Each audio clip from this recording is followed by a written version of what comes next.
Hello students, how are you? Fine.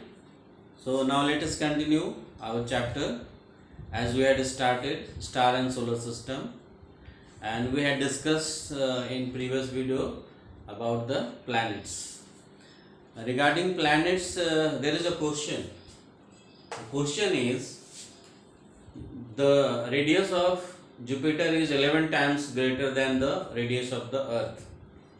What is meant by this? Means we have to compare the volume of Jupiter and Earth. So let's just go through this. Jupiter, this is Earth. The radius of Jupiter is given here R1 11 and R2 1. This is the radius of Earth. So now its volume is Vj and its volume is Ve. Volume of Jupiter, volume of Earth. Both are the spheres. So what is the formula of volume of spheres? 4 by 3 pi r cube.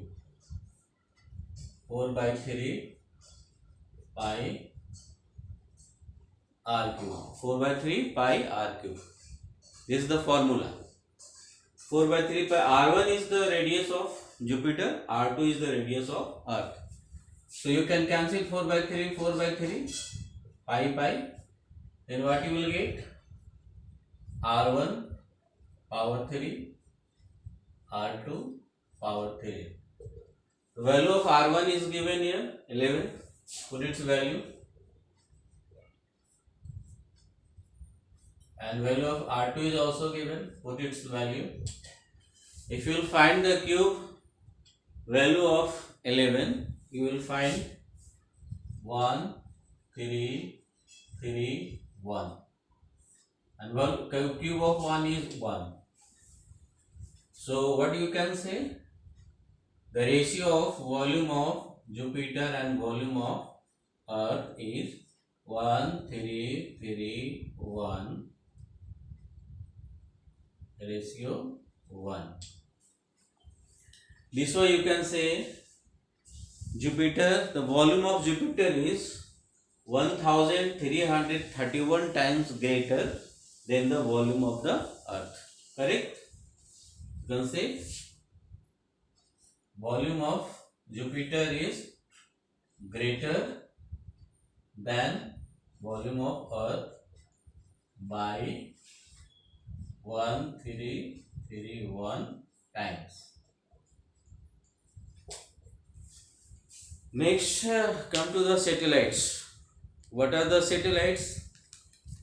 Satellites are the celestial bodies that revolve around a planet. So we know Sun is a celestial body. It around planets are revolving. And here also we can see Moon. Moon is revolving around the Earth. So Moon is the satellite of the Earth. And satellites are revolving around the planets due to the gravitational pull of the planets. Every planet having its gravitational power, gravitational pull. With that pull, all the satellites are revolving around the planets. So now we have to learn about the moon's surface, about the moon. Moon is the only satellite of the Earth. The surface of the moon is covered with hard and loose dirt, craters and mountains. This is the hard one. Days are extremely hot and nights are extremely cold on the moon. So life is not possible due to this temperature.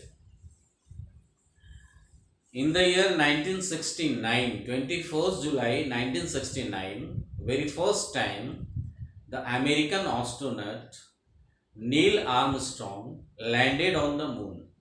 He was the first person landed on the moon, and he is followed by Edwin Aldrin, the second astronaut, along with him.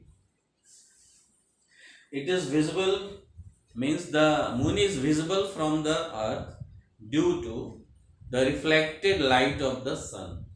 Sunlight falls on the moon and that light reflects on the earth, and that's why moon is visible. And that reflection from moon to earth makes different phases of the moon. Now we have to learn about the different phases of the moon. What are the phases of the moon? The different shapes of bright visible part of the moon are seen from the earth is called phases of the moon. So here I have drawn a figure related to phases of the moon. You can see sun's rays are falling on the moon.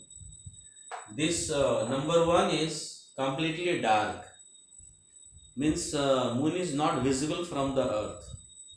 That is in Hindi called Amavasya. No moon is there in the sky. So this situation is known as new moon day, because after this moon starts shining slowly. Number 2, quarter part of the moon is visible. Number 3, half part of the moon is visible. Number 4, 2/3 part of the moon is visible. And number 5 is complete moon is visible. So when complete moon is visible from the earth, it is known as Purnima. So it takes 14 days from Amavasya to Purnima, and again from Purnima, after Purnima, you can see 2/3 moon part is visible, half part of moon is visible, quarter part of moon is visible, then no moon is visible. From Purnima to Amavasya, again it takes 14 days.